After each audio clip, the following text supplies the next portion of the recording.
tell you what, so good for y'all to be seeing me today, church. I kind of pondered what I should do, if I should do a poem or if I should do a song. So I'm just going to do the easy thing right now, and I'm going to do a poem, and I'll play a song at the end of the broadcast today.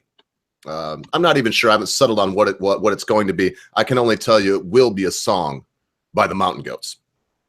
So before I do anything, I just want to say, listen, before I criticize anybody, before I decide that someone's not good enough or that maybe somebody should go drink bleach and die, I need to examine where they've been and what they're doing and if they've put any effort into it. And I think that the great and immortal Teddy Roosevelt summed it up so much better than I can. I'm just going to read this. This is known as the man in the arena. It's not the critic who counts, not the man who points out how the strong man stumbles, or where the doer of deeds could have done them better. The credit belongs to the man who is actually in the arena, whose face is marred by dust and sweat and blood, who strives valiantly, who errs, who comes up short again and again. But there is no effort without error and shortcoming. But who does actually strive to do the deeds? Who knows great enthusiasms and great devotions? Who spends himself in a worthy cause?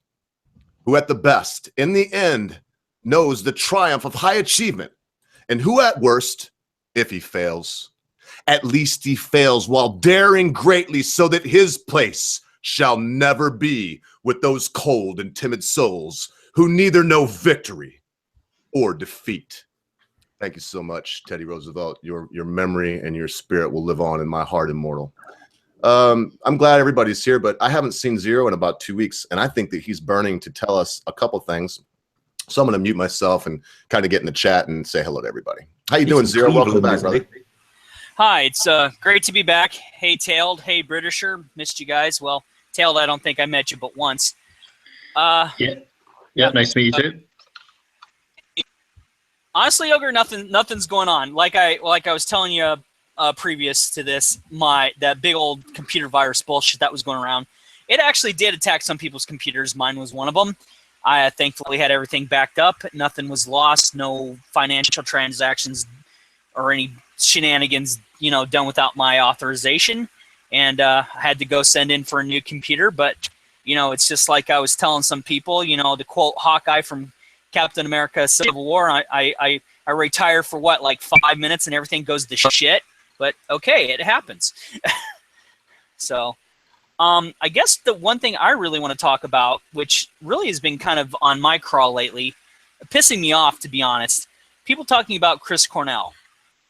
I was never a grunge music fan, but I did love Soundgarden, and I love Soundgarden strictly for the fact that those guys sounded more heavy metal, more hard rock than their contemporaries like Pearl Jam or Nirvana, or even the second Stone Temple Pilots album or afterwards. And I honestly do believe that grunge was a fad, and it had, it's come and gone like I knew it would be back in the day, and metal's still around. But I don't think when people say, yeah, he committed suicide, bullshit. No, he didn't. Mr. Cornell was on medication, and the guy was 52 years old. He had just performed a concert. He was, he had his wife and his kids. He was not the kind of man to intentionally kill himself.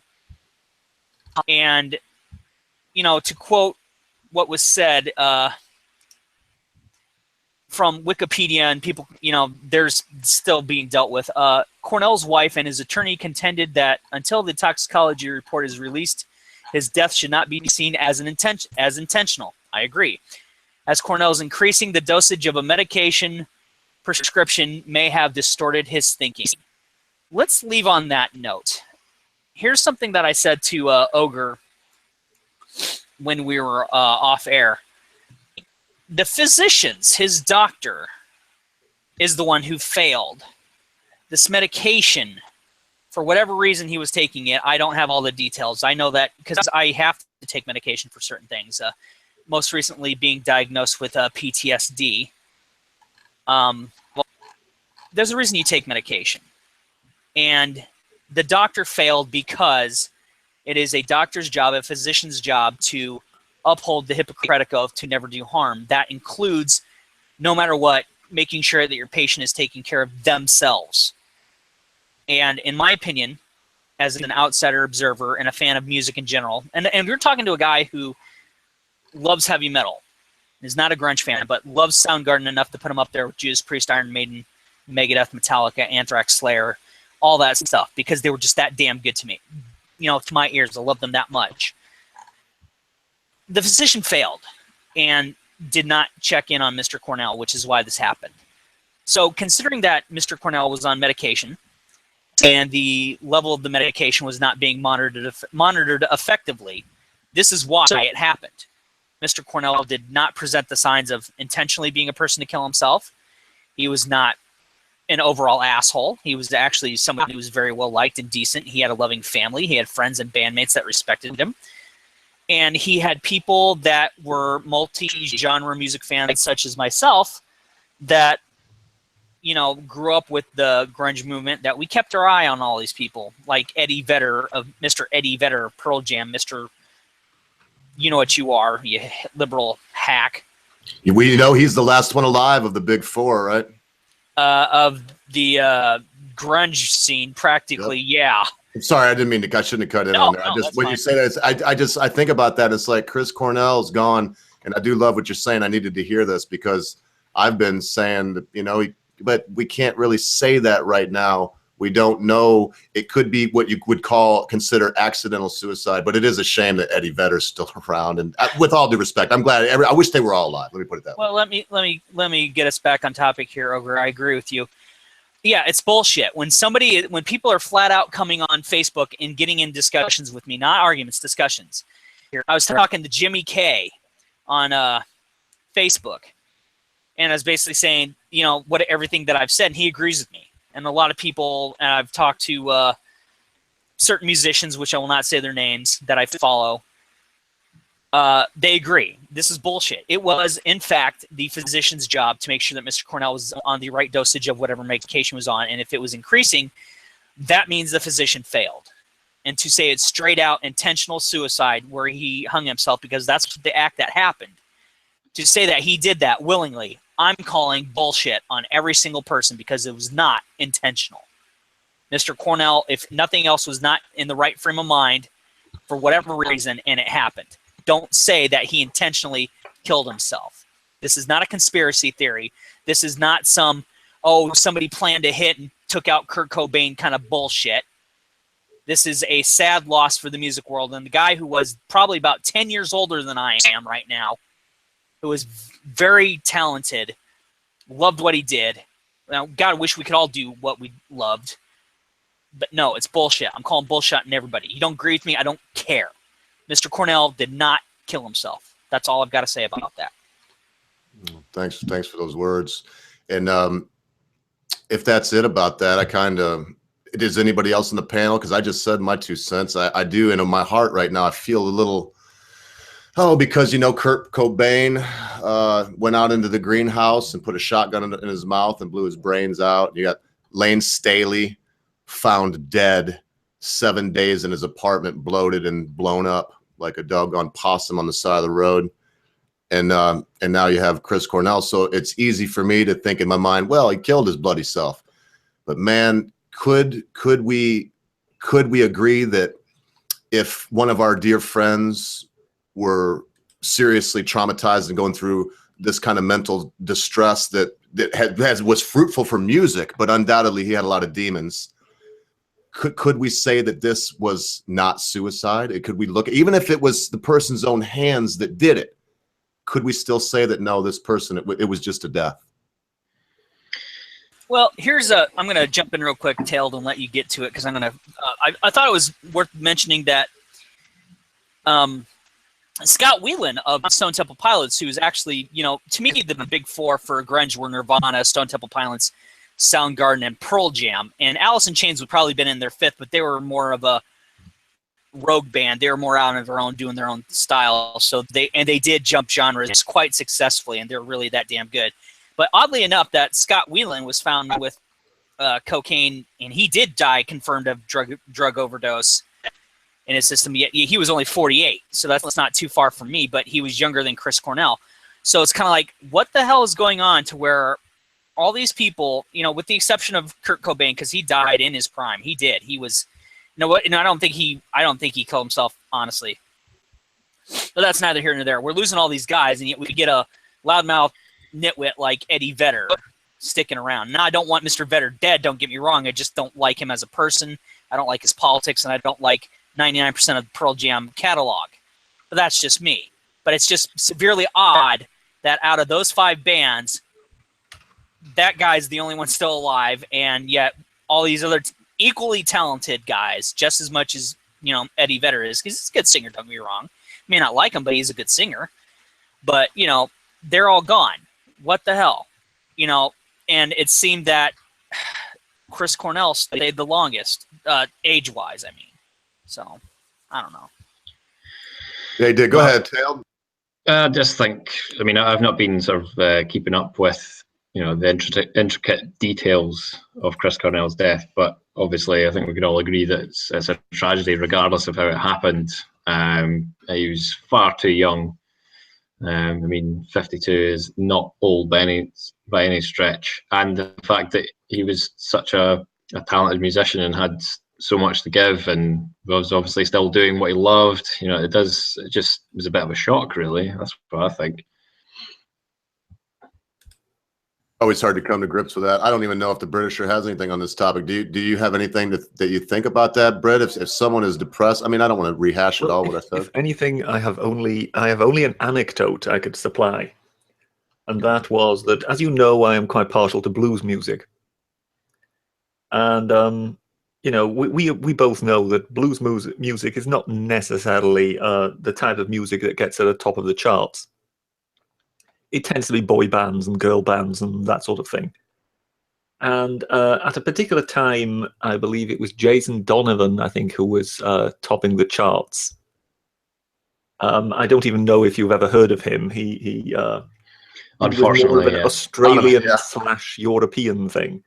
So I don't know whether his fame ever reached the United States.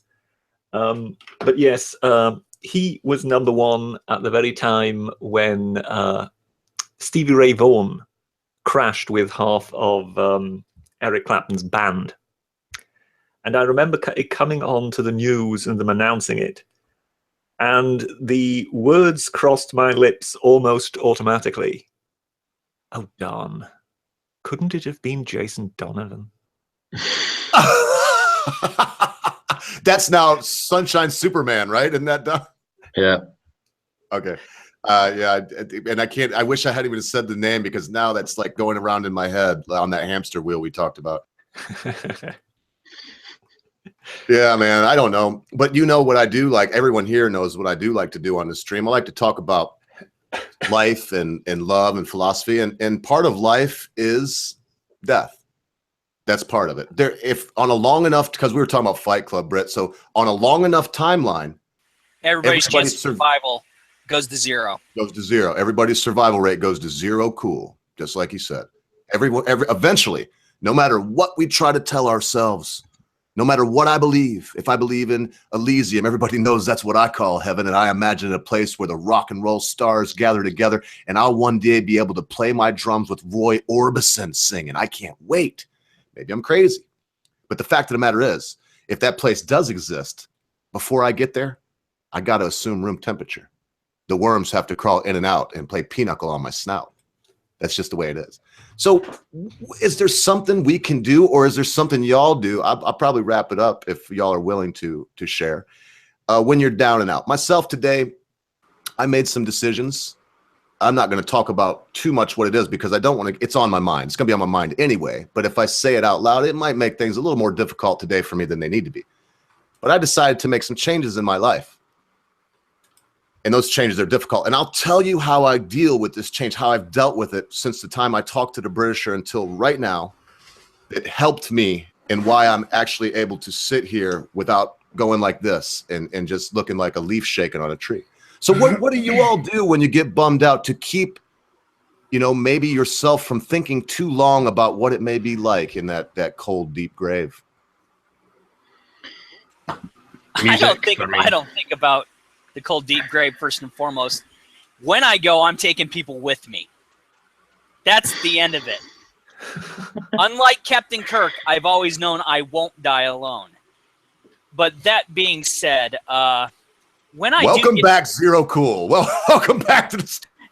When I do get depressed, which is usually only in the wintertime, which I found out I'm like a lot of people are susceptible to environmental changes. The winter can actually just goof on us.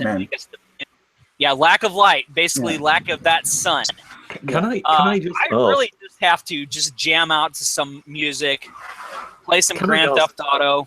When you and my wife lets me, get pissed off and just get it out of my system, and I'm good. Weasel it in there, Britt. What you saying? When you go and you take a lot of people with you, Zero Cool, will that include the words Allahu Akbar? I believe it's going to refer to something from Futurama, like "bite my shiny metal ass." That's going to be the end of it, even though I'm not a robot. Oh, that's good stuff. So I mean, we could keep it brief or whatever. So Zero deals with it, but just not even worrying about the grave and trying to consider that he'll be able to exact his revenge on humanity when he does go out. What is somebody else? Britt, is it too deep? I don't even care if it's too deep to say you don't want to answer. What do you do when you get down, Nate? I don't know. I guess I write. Because like that, you take your mind elsewhere.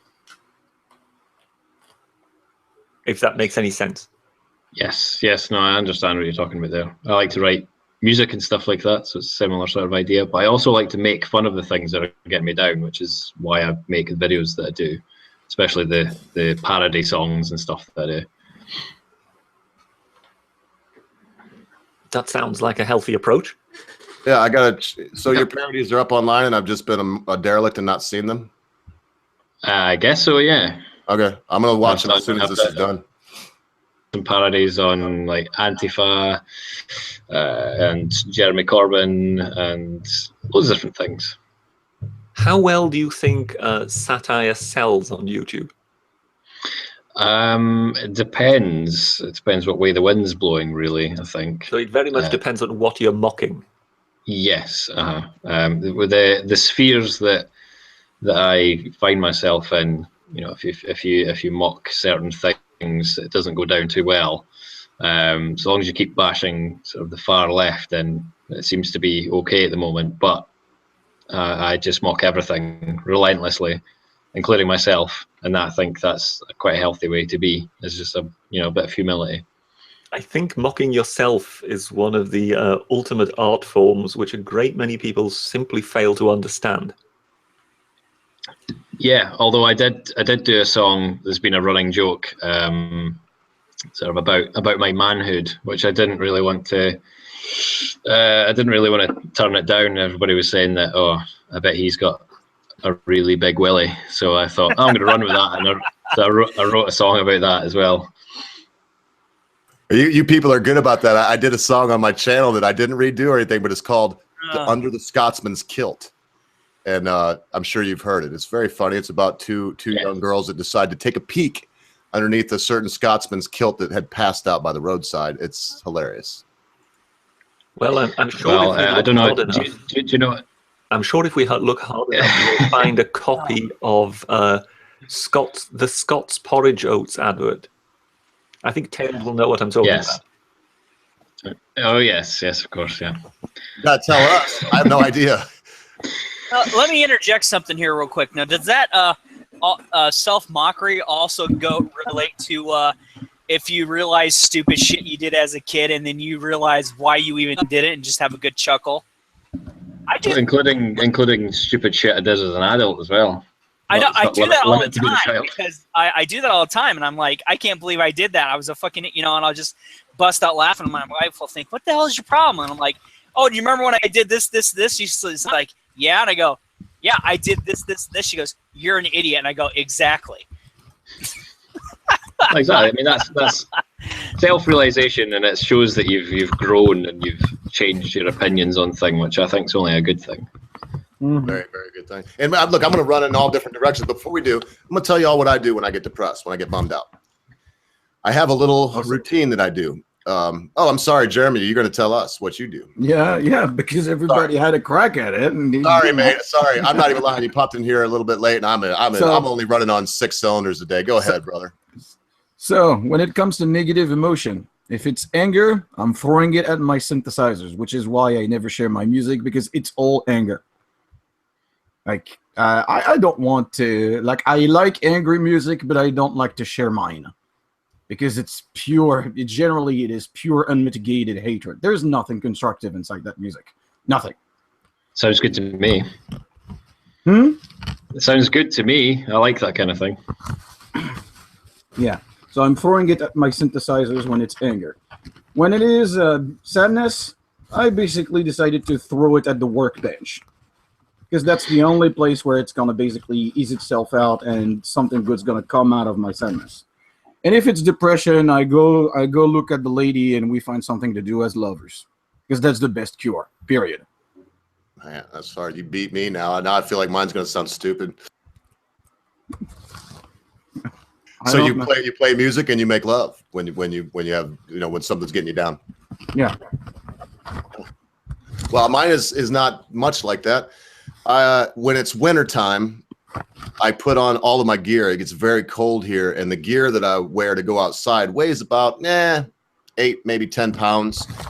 If you include the boots, it's probably closer to about. In fact, I have to include the boots. It's probably closer to 14 pounds, and that's a lot of weight. And I will go on the longest trek I can stand. So I'll go one way until it's like, man, if I don't go back now, and there's a lot of woods here. If I don't go back now, they may find me as a ogre sickle somewhere in the woods, like Jack Nicholson at the end of The Shining with little icicles coming out of my nose. And I'll come back in the summertime. Oh, and then once I get back, I got a heavy bag. And I will beat that heavy bag until I can't raise my arms. It usually takes about 15 minutes of solid just pounding that sucker. And then and it don't matter for me if I'm happy. Well, I shouldn't say happy. If I'm depressed or if I'm angry, any kind of negative emotion I want to get rid of. And then in the summertime, it's the same thing. Only I go out and I work in my garden. I like to. I don't believe in grounding or any of this stuff either, folks. But I do believe that if you take your shoes off and you stand in the soil and you put your hands in the soil and you work the land to produce fruit for your wintertime, it is a connection to nature and to life that you can't get anywhere else. And I beg anybody to try this. Try to remain angry or depressed while you're tending your garden. If you can do it. No, you just can't. There's No. something wrong with it. You can. Yeah. Yeah, no, you just can't. Or if you can, you're a psycho. You are already on the Hannibal Lecter side of things, and you need a therapist. I'm sorry. I'm sorry, but there is no such a thing as angry planting. No, it ain't no reason to be sorry. And now that we got a little bit of philosophy out of the way, Britisher, is it okay if I press you a little bit on the week that was, man? I mean, I don't want to blow your whole wad here. Oh, I didn't see it yet, but go ahead. Okay, well, I ain't gonna get too deep. I just noticed Yeah. a couple things in there that kind of struck me, and we were going to talk about it the other week, and it kind of got glazed over. The number one thing that hit me was the ice, the flammable ice. The flammable ice, yes. Yeah, do you want to tell us anything about that? What would be the It's use something. of I having mean, flammable? I would say I know about as much about it as you do now that you've seen it. I basically saw this article in which they said that the Chinese have achieved some kind of breakthrough in separating the gas, the methane, out of what they call flammable ice. It's something called methane hydrate, and it exists kind of in certain areas under the seabed, and in I think also under the permafrost in places like Siberia and things like that. Yeah. And apparently it is a massive, massive resource for natural gas. The problem one has had so far is one has just simply not been able to separate the methane from this solid. And now they seem to be slowly getting somewhere with it. And the Chinese seem to have achieved some sort of breakthrough. And they are now sort of saying, well, maybe sort of by about 2025, we may have a commercially viable way of doing this. And that would kind of mean that suddenly pretty much any country with any sort of, serious amount of coastline might suddenly be in the natural gas business. No, not really. You would still need deep sea level. You would still need to have a coastline that is basically. You would need territorial waters that are basically located, that do have a very deep abyss. Oh yes, I mean it would need to be sort of ocean rather than the Baltic or something like that. You'd need kind of the Indian Ocean or the Pacific or something like that. Yeah, you would still need territorial waters that has some few abysses from which you can draw. But Siberia and Canada will be completely off the hook because they don't need it. They don't even need to dive. They just need to extract. They just need to extract permafrost. But of course, it also explains why the Chinese are so keen on claiming the entire South China Sea for themselves. Yeah, so that's what. Yeah, I mean, you broke it down. That's where they have been doing the extracting of it. Yeah. Yeah, that's I wonder sometimes if China. Oh, and there's Amanda. I was about ready to give you a shout out, Amanda, because you said something funny over there. I don't know if you've seen it before you popped in, but I'll tell you what, girl. If only the good die young, you and I are going to live forever, girl. You're not only going to see your children grow up, they're going to pass away before you do.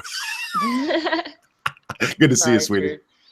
Hey, no, Hello, my Twitter was being stupid, and I just now got the link as you're wrapping up. Oh no, man, I'm not. We just started. She just started. Yeah. Oh, I thought. So anyway, I'm sorry. I bulldogged in there. I'm just glad to see you today, sweetie. It's nice to have some friends around after a long night that we won't be discussing today, if you don't mind. Okay. I was wondering what the fuck happened, but if you don't want to talk about it, that's cool. Nah, we'll probably talk about it in private or whatever, and we may even talk about it on Sunday. But during the week, and I highly doubt it. During the week, and if you've not noticed on my channel, I do everything in my power to keep that kind of stuff off the channel because I want you to show up. I want the Britishers to show up. I want Day is Dead to show up. The minute I start talking about that kind of drama, Day is Dead won't show up anymore. Yeah. And the Britisher will be the next to go, and then you and I will be here alone, and we're such meanies that no one will want to hang out with us. I was gone all weekend, and I come back, and I'm like, what the fuck did I miss? That's how it always happens. Every time I'm gone, something happens. That's what Zero Cool told me, and this is the end of it. Let me let these boys get back to this, and you'll jump in with some cool stuff. I hope you got something to tell us about the weekend, something funny or something. But Zero Cool sent me a little thing. It was like, oh my goodness, I'm gone for 2 weeks and everything goes down. Right. So, anyway, welcome back, Zero Cool. Welcome back, Amanda. It's good to see y'all. So, boys, we were talking about China's imminent rule over the entire world. Actually, I think they better worry about North Korea a little bit more, and that little fat fuck over there firing off missiles before they worry about supposed alternative sources of energy for anything. And North Koreans are all defecting to South Korea as quickly as they can without dying. I wouldn't worry about them too much. Well, they should have done that years ago, but they were scared because they were told the South Koreans were all homeless. Have you seen the documentaries from defectors and stuff? They're really cool. No, I have not seen that one. Well, a lot of them defected over to China, but then because of the Beijing Olympics, China was starting to deport them back to North Korea, so they ran, and they heard that South Korea would take them in if they go by these, these crazy routes to get there through a bunch of different countries and stuff. Yeah, but there's a very simple way to deal with this, and nobody wants to speak about it because they think it's some immoral act of aggression. Put a hit. Just fucking send Deadpool or Deathstroke or some real-life equivalent to a Master Assassin, finish those fuckers off and call it a day, and take down the wall and dissolve the so-called, Civil War peace treaty that's been going on for over 50 years and make Korea a whole country again. Damn, I missed you. You're the only real problem is that fat little fuck that got handed, his dad was an asshole, but at least he was able to be reasoned with and dealt with, and he was somebody that actually realized that, I can't do everything I fucking want and try to work stuff out. But this fat little fuck, he just needs to go. Actually, You know, I think and most of the nuclear program was actually already done by his dad. Yeah, that's very true. I'm just saying his dad realized in his old age his attitude was what was shit, and something that his son has no clue in actually trying to figure out. And the people are still pretty divided. I mean, there's still a lot of education that needs to go on before reunification. If you just go in and take him out, then somebody worse is just going to step in, and it'll get worse. People aren't ready to come back. That's together very yet. true. That's actually very true. We had the similar problems in America, which is why we went through the and not so much a grand scale with well, in the immediate history, in our immediate past, we had the same issue with integrating people of all colors in America to schools, which is why we had the issues in the 1960s, and that was actually what was after our American Civil War. Similar problems, except we didn't have nuclear weapons, obviously. Well, we had to deal with getting people to just live together in the same country. So yeah, I think I agree with you. But unfortunately, on the flip side to that is we could have probably solved 99% of a problem if that douche, that asshat, John Wilkes Booth didn't kill Lincoln. So I guess it's maybe a reversal of the situation there. So yeah, I agree with you. That would be problematic, but I'm just simply saying that's a solution and it's a realistic one. I didn't say it was pretty or logical or right, but that people just do not want to talk about or even consider. And, you know, I may be wrong because of it, but, you know, that's just me. And Jeremy, you said, oh man, I'll be bouncing if I do that. But you did say you looked up something on that flammable ice, and that Yeah. Do you want to share that real quick? Because this is very interesting to me. We have to find ways of getting energy other than yeah. the way we're doing it right now. Yeah, the source is in French, but what I just looked at, so I'm gonna share with you. Basically, they shared the numbers of how much it costed to do the entire operation. So basically, it was It was a very continuous process. Everything was done on the offshore platform at sea, and the gas was immediately transportable. So, you know, good news. You got all of the refining being done at the sea, which is always a good thing, because when you have the refining happening at the sea, when it comes to gas, when you have all of the refining happening at the sea, like basically you don't have detonation risk on your soil, which is kind of great. I agree. So they have a continuous process, and the problem is that right now that it was an experimental offshore platform. And basically what they reported is that the entirety of the gearing of that new technique would need to be mass produced to be viable, but they have early estimations that it would be viable if more than just China engage in that type of exploitation. So China will have to convince another country to join the fray, basically. Well, apparently, you know, according to the articles I read, what is it? India is interested.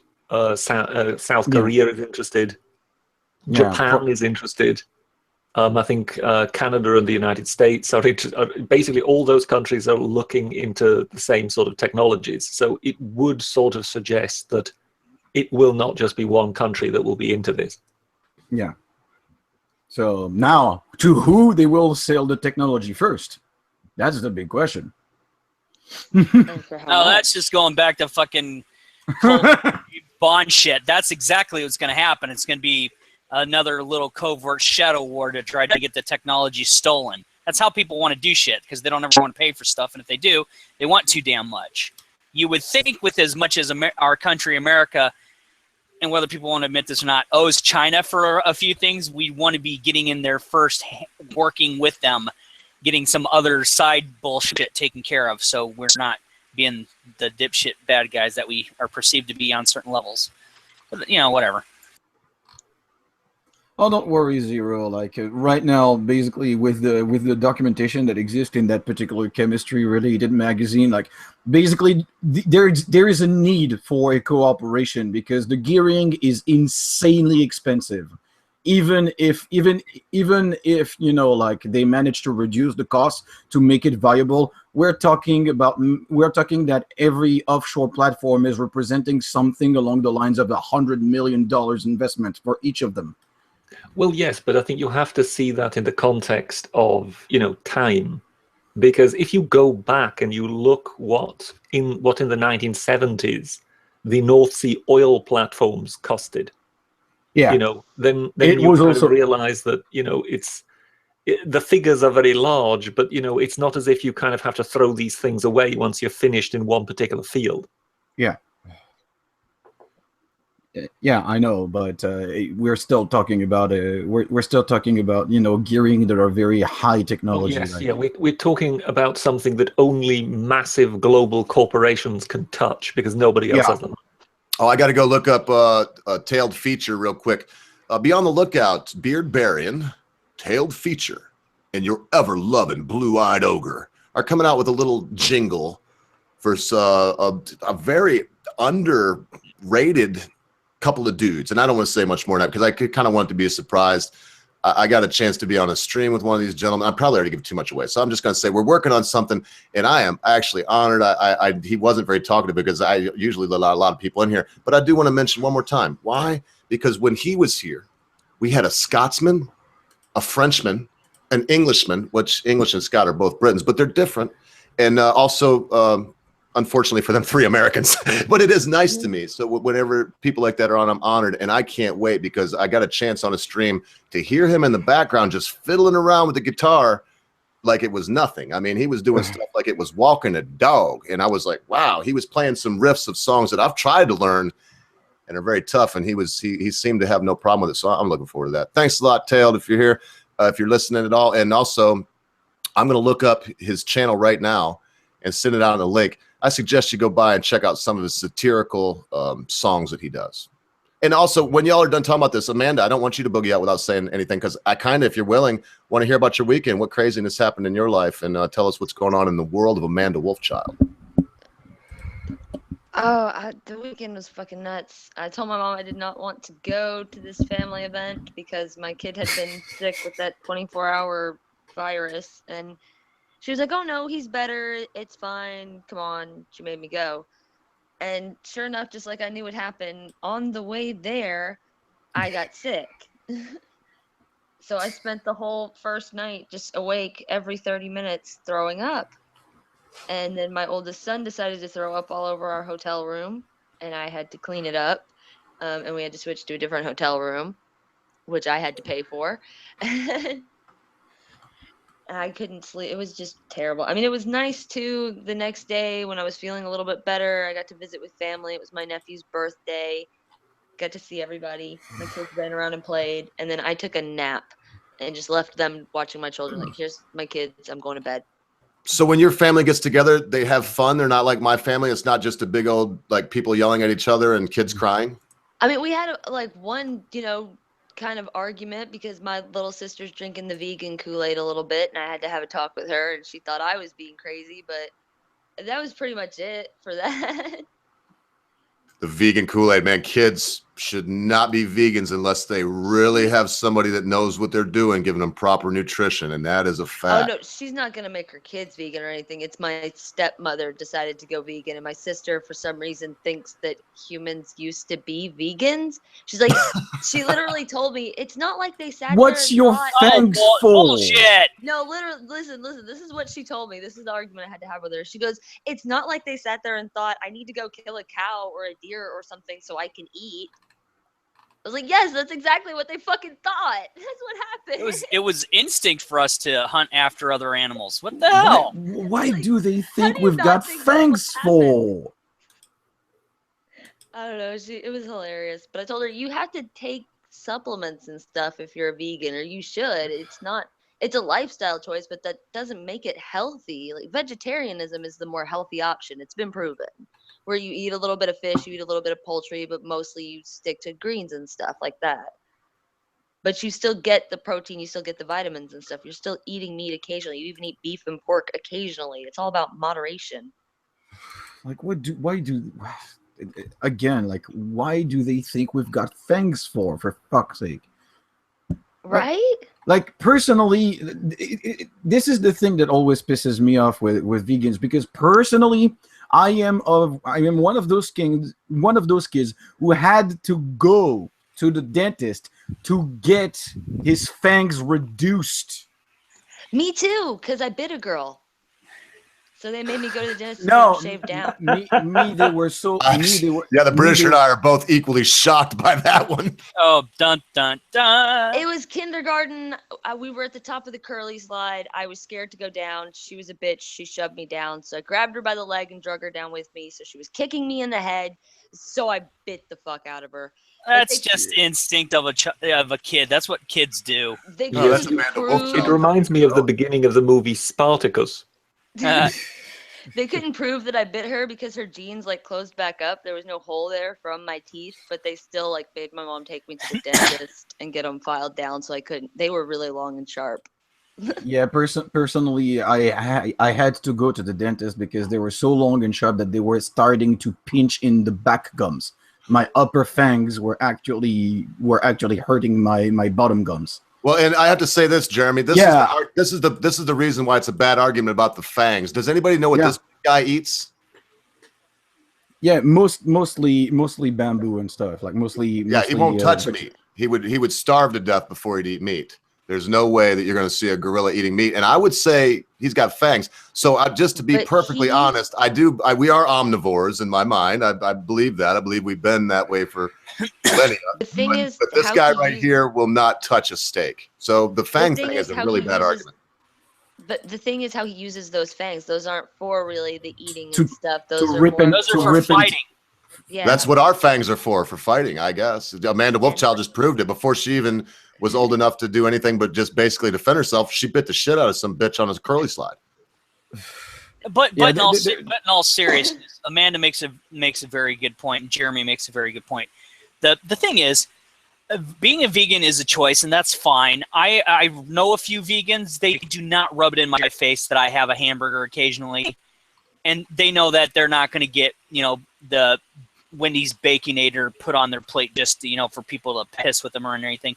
And they'll tell you straight out, look, if you want to be a vegan because it's a lifestyle choice, great, but you do have to know what you're doing. You do have to take the supplements to, and they'll even, and they do get yelled at for this, although technically it's not against the vegan rules, is to have a protein shake, like you would go get a muscle milk protein shake against the vegan standards. And they will have one because they know it's got the nutrients in there for a reason.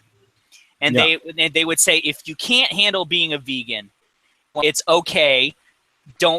You can say you tried it, but feel free to be an lacto vegetarian or whatever, or just be yourself. But again, everything's in moderation and don't overkill. But also on the fair side, because you guys all know me well enough, on the fair side, don't be shoving shit in people's face that they don't want. Either way, if you don't want to be a vegan, don't make fun of the vegans. If you're a vegan, don't make fun of the meat eaters, because I'll tell you what, there comes a time in everybody's life where your choices of what you get to eat are far and few between, and you either survive or you die. Yeah, that's what I told my sister, was in third world countries and survival situations, you will find cannibalism, but you will not find a vegan. Yeah, and I'm not going to be a coward. I'm just going to say this. I'm just going to say it. I'm a fall down drunk. And it's been brought to my attention by people that actually care about me, not by your run-of-the-mill people that don't even know me and just saying whatever they think to try to hurt my feelings. But it's come to my attention from people that care about me that they stop short of saying what I've heard before, like, this is a bummer and this and that. But it's been pointed out to me that maybe drinking a fifth of booze and 12 beers a day could shorten my lifespan. And it's also been pointed out to me that I'm narcissistic. Hell yeah, I am. I love myself, man. Doesn't everybody? I love to look in the mirror. I'm actually looking at myself right now as I talk instead of in the camera because I kind of like to look at myself. Call me a jerk. It's just my nature. And so it struck me today that if I wanted to live, that I would have to make a decision. This is hard for me to say, but I'm going to say it. That I would have to make a decision between the booze or good old Adam's ale. And so today, to all my friends here that are my friends, even on the days when it must be hard to be my friend. I can't imagine. I really don't care about much. And plus I don't have many friends. And the ones I do don't do the kind of dumb shit that I do. So I don't know what it's like, but I got to go to see the doctor because the doctor is going to check me out. He's probably going to give me a little something to make it so I don't see bugs climbing up the walls or whatever it is that happens to a person that drinks an awful lot and abruptly quits. But I just would like to ask everybody out there. I have something that I say. I don't care if you chant, pray, or give burnt offerings to Yojo. If you care anything about me, would you please do that for me today? Because in the end, I don't want to be known as a fall down drunk. I would much rather be known as a bully or a moron or any number of things, because our personalities are something we have little control over, even though most people think they have a lot of control over. We don't. But I do have control over what kind of fluid I put in my body. So to the panel today, here's a bit of Adam's Ale to your health. Live long. Pleasant Cheers. nights. Cheers. Cheers. Salud. Thank you. And so we're going to go. That was a segue to say, I've got 15 more minutes left in me, and then I'm going to give my sign out. So I don't know. Amanda, I'm glad that you went to a family reunion, but this is what's striking me right now. Mine's coming up very quickly. After hearing what you just said, I'm going. I haven't been to a family reunion in 12 years. I left my home when I was 15 years old. Went to it's a long story, but boarding schools and military school for a short time, college and life. And I haven't been underneath my parents' roof for 15 years. And I think it's about time I went and seen my family.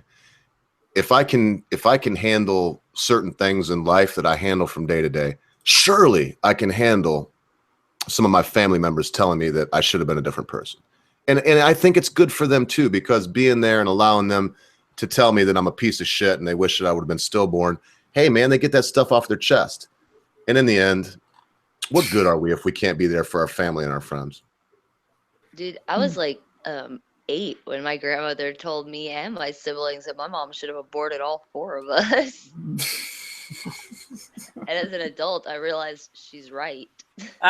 Bullshit. Oh man. And No, I in tell you all what, honesty- Amanda, that's why I mentioned that so forcefully, because I know the life. I don't know the life you've lived, but you've shared enough of it to know that I knew that you've been through similar things that I have.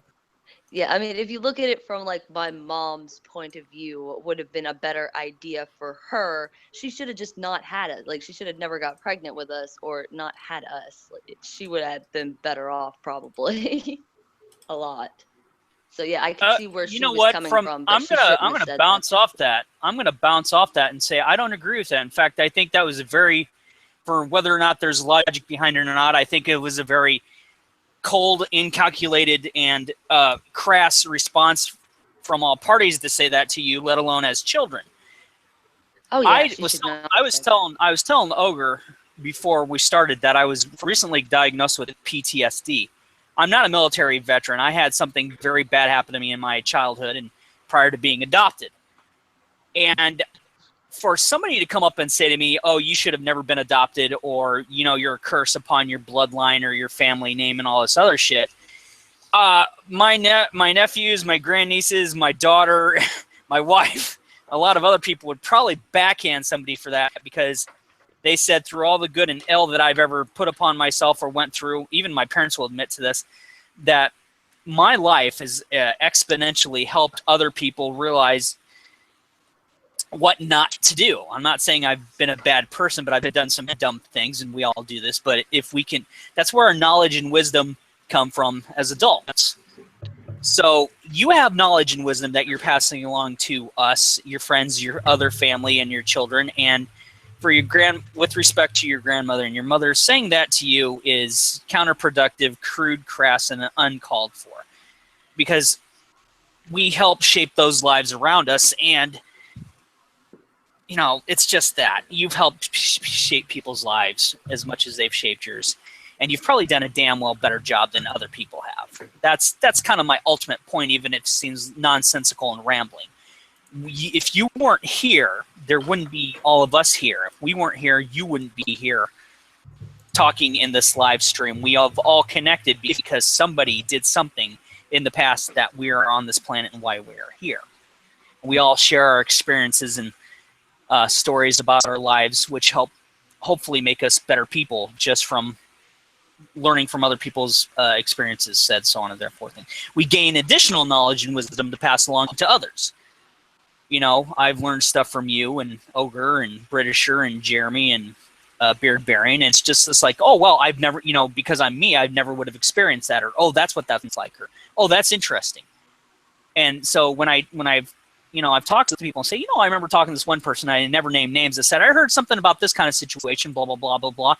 And it presents itself as an opportunity to say to people, here's a choice, do or don't do. But they're given that choice, as to where sometimes they're not given that choice. So that's my point. It's bullcrap what was said to you. They're wrong, and you've proven them wrong. As everybody who's ever said the same thing about us, about any situation in the negative.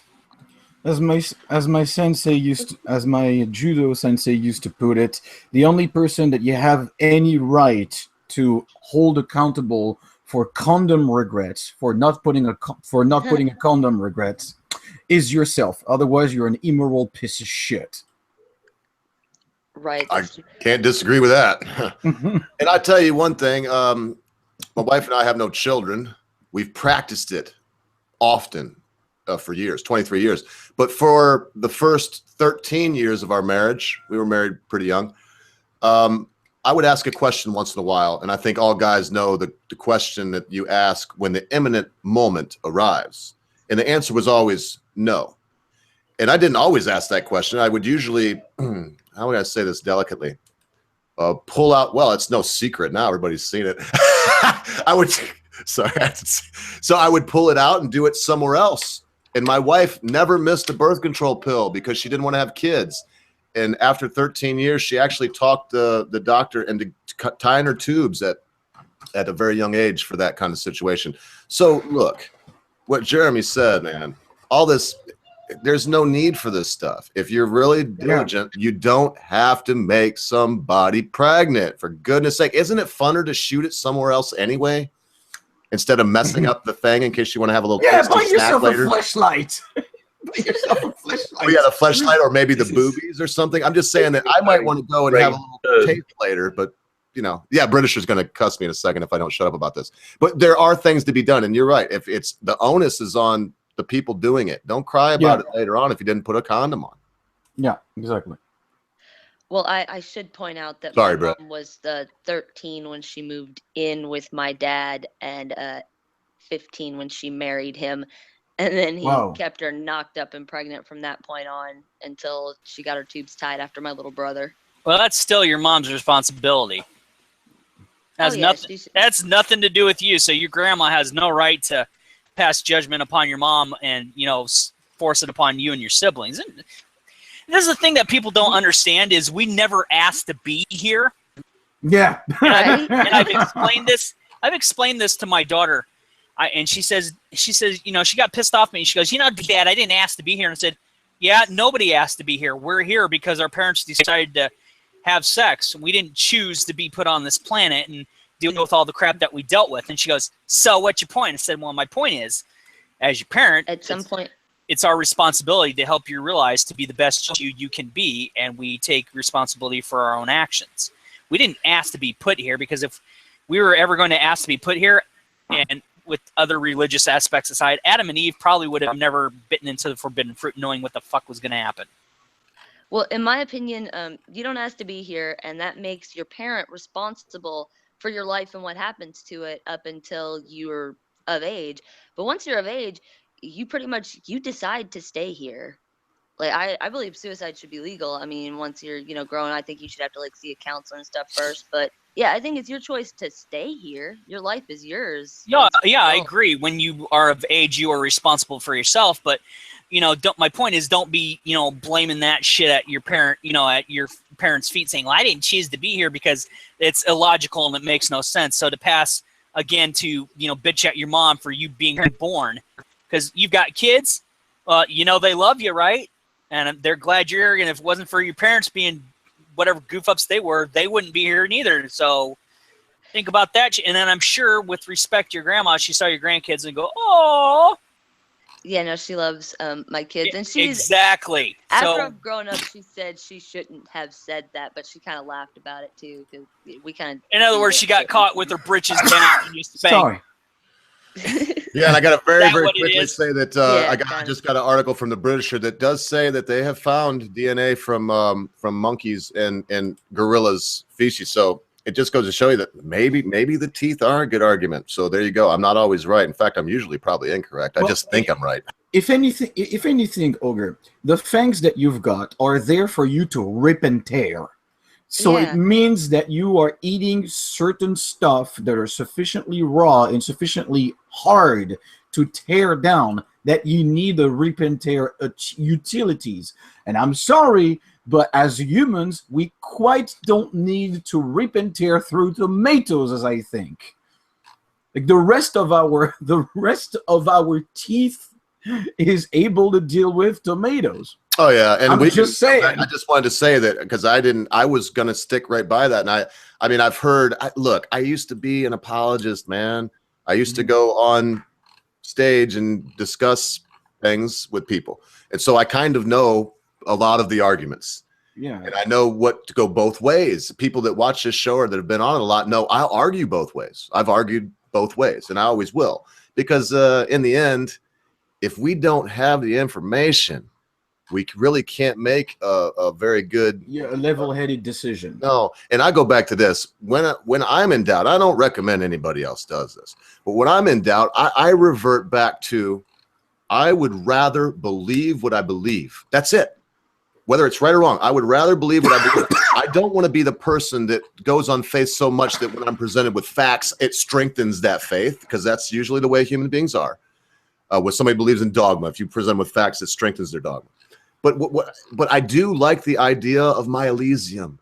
I have dreamed many times of meeting Jim Morrison, of sitting there with Roy Orbison, with playing music with Elvis Presley. I mean, I can't imagine, Stevie Ray Vaughan, going up to Stevie and saying, Stevie, man, when I seen you on Austin City Limits, you saved my life, because I thought it was going to be another boring thing with my dad with some old people playing country music. And Stevie Ray Vaughan and Double Trouble came out. It was one of the best nights of my life, and I fell in love with blues at a very young age for that. So anyway, He's my Can I ask, Speaking of- if you're playing with Roy Orbison, will Julia Roberts be dancing on the piano? oh my goodness, I certainly hope so. Speaking of Jim Morrison, he is buried over here in France, in Paris, for out of respect to all of the people who want to go on his grave and who wants to be able to maybe touch the grave, or at the very least, approach it in a respectable distance. Could you please, motherfuckers, stop fucking on his tombstone? Because every time they have to put barriers, and therefore every time there's American people that go or British people that go, they're facing with a bunch of fences. So for the love of fuck, whoever you are, stop having sex he'd on want his it. tombstone. We You do know not he'd want acknowledge them as American citizens. We do not acknowledge those goddamn fucking hippies as Let me- American citizens. Let me You get this know he'd straight. want that, This is a Frenchman asking foreigners to stop coming and having sex in his country. You beat me to it. Well, technically, they're desecrating the entire cemetery, not specifically Jim Morrison's grave, goddammit. That'd be like me going over to Cliff Burton's grave and fucking having a beer party.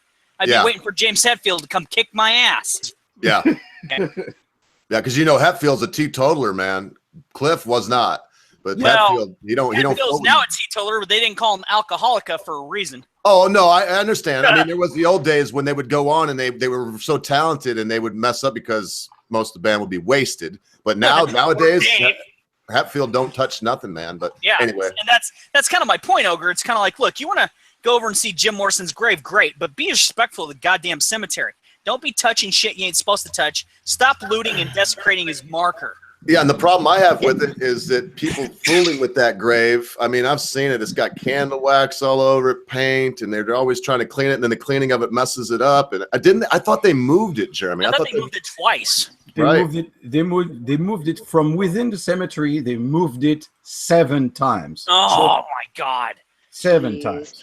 Dude, yeah, I'm not saying people should do it or anything. I'm just saying, that Jim Morrison would want people to fuck on top of his tomb or whatever. He would.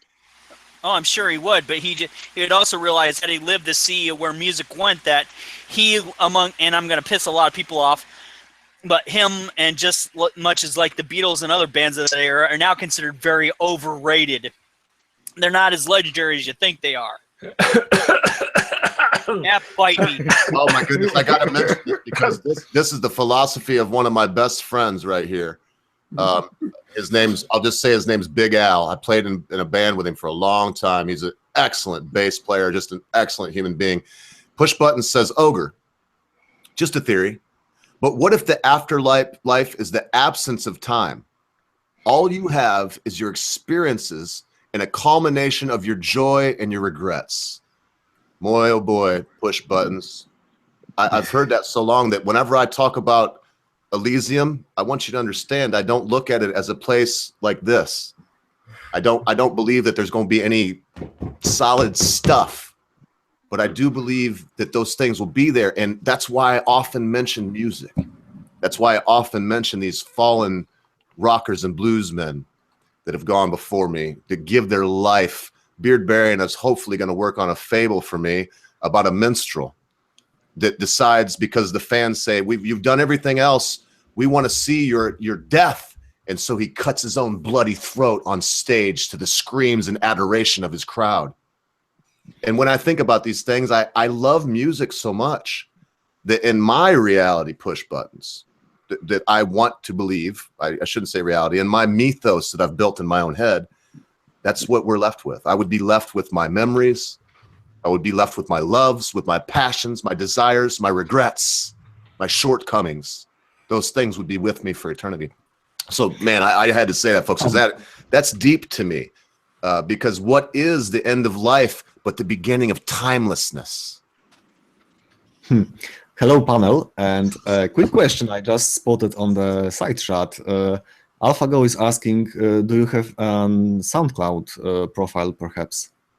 I don't have a SoundCloud profile, but I was just on I was mocked pretty ruthlessly for it last night, but I was just on a stream, what do you call it, podcast, with Katie Boom. Katie Boom. He's the guy with the mask, Britisher and Amanda Wolfchild, the gladiator mask. I know y'all remember. Yeah, and I talked about flat Earth. I just want to remind people that I already said it here. I can argue both sides of a lot of things, and I'm not going to say anything. I probably believe the Earth is flat, but I might think it's round. Y'all don't know. I don't really ever say it. I can argue both sides of the thing. So I don't know how to make a SoundCloud profile. I'm an ogre, man. We don't we farm the land and stuff, and I'm gonna have 60 chickens killed tomorrow. So I'm gonna actually on air Wednesday show y'all what some dressed chickens look like that have been completely free range their whole life. I live in a place where the only thing I have to do is close the doors. Well, I say that, but the reason I'm killing a bunch of them off is because they've been messing with my neighbor's property, man, and my neighbor's getting really fed up with it. So anyway, and I just want y'all to see the difference in the color of the skin, how yellow these chickens are, and how the inside is just full of this good looking, really, really fatty yellow fat, and also the size of them. Some of my capons, and if you don't know what that is, it's a rooster that I've neutered when it was very young. I have a capon right now that's got to be 12 pounds. Probably closer to 15. I'll know when it's dressed, and I'll weigh it. I may even show the scale here so that people know I'm not making anything up. And I think I said capon is just a rooster, because when you eat chicken, does everybody know you're not eating roosters? Roosters get thrown out. They sex them when they're babies, throw the roosters out. And when you're eating chicken, it's a hen, unless you get it from somebody like me or buy a capon. Wow, that was off topic. But I've got to shut this down. And Dop just came in. Dop, I really appreciate you coming here. I believe that in the end, solidarity. Let me feature this. This is from Jeremy, so I'm sure it's probably cool. This is this Morrison's grave? Yeah, this is Morrison's grave right now. Right now. Like that. This picture has been taken 2 days ago. Okay. Like that's how it always ends up when somebody have sex on the tombstone, like for the entirety of a month. That's what fans have to deal with. That's the bullshit that fans have to deal with after you had sex. So there's no one having sex on it right now. Yeah. Okay. I was wondering if I was missing something. No. But No, you, so you're telling me, Jeremy, that sometimes you can go buy this in the broad daylight and there's people stooping right there? they do this at night. They end up getting caught, and therefore the town hall orders that the entirety of the quarter of tombstones would be circled around by those fences. Oh, So Well, that's how far from the tombstone you end up being for an entire month every time somebody fools around with Jim's grave. So stop doing it. You're preventing fans from seeing his grave. That's what I'm saying. you know, there's a big conspiracy about that, and everybody, I think a lot of people, not everybody, but a lot of people believe that he died in his bathtub. But the story is he died in a bathroom of a club, overdosed on heroin. And I tend to believe that, because the people that, you know, they found him there, they didn't want the club to get besmirched, and then the dope dealers didn't want to go to prison, because believe it or not, French people have prison too. I think it's called Devil's Island. But anyway, so they took him back to his house. I mean, the story goes that they actually got his wife high on heroin, and then brung him in as she was on a nod and stuck him in the bathtub. So anyway, there's a lot about that, about Jim Morrison. I know one thing, Zero Cool, you started it such a cool way. That's why I'm glad we can end this way. It's hard for us to let go of the people that have made an impact on our lives. When my grandfather died, ripe old age, 96, he was so old, his face looked like leather. It looked like a desert that the sun had baked and cracked, and it was beautiful to me. He had a big nose too. I mean, you talk about Jews with big nose. He had the biggest schnoz you've ever seen in your life. And he had the big ears too. You know, he was an old Jew. And I loved him so much because he hated everybody but me. And he used to tell me, he'd say, "Come here, boy." And he'd tell me stories, and he'd show me pictures of when he was young, and all kinds of cool stuff. But he used to tell me, "You know what, son, you're going to make it one way or the other, because you could talk the devil into setting himself on fire." And I still believe that in my heart of hearts. That's why I'm here, people. I have a feeling that if I hadn't have showed up today, then I would have lost a small battle. And in my life, the only way I'll be shamed out of anything is if I feel shame. And today, I don't feel any shame at all. I'm very happy with who I am. I'm very happy with myself that I bottled some things up for a long period of time. And then I found a small release. That said, I don't plan on having this release with these people in this situation ever again. Apparently, they're running out of SJWs and Lacey Greens and Arnita Sarkeesians and whatnot. And now it's time to turn in on folks that are much like themselves, just people trying to bring content to somebody and hopefully bringing a little bit of love, light, and laughter into folks' lives. If I've failed in that to anybody watching right now, anybody that comes by later and watches this, the ogre apologizes from the bottom of his heart. If I've made anybody feel any way except for a little bit of joy or a little bit of a smiling smirk, then I've not succeeded in my mission. Because I want to talk about serious things. My goodness, I've got the Britisher on here. I don't know if he knows how to do anything but serious. It's satire. He kind of does that well. But the satire is even a little serious, isn't it, folks? I'm afraid I have to interrupt you because I'm all about shitposting and trolling people, actually. And here we have echo here. Oh yeah, we're having echo. Here we have a screenshot of the moment I actually successfully trolled Tim Pool on his yesterday's stream. Basically, he was taking questions from audience, and the old joke talk about Armenian genocide. He actually found this one and referred to that. So, yep, this is something that we do. We cannot hear you, Ogre. Okay. Oh, sorry. Who is the guy? Who is that right there? No, I muted my mic. Man. Yeah, that's Tim Pool. That's the journalist that's very centrist and very adamant about being centrist and not playing either side. He's been promoted to some extent by, I believe, Sargon. Please, somebody correct me on that. Yeah, he's been providing a video to explain the slow descent of the media system. And the slow was on Dave Rubin. Yes, that too.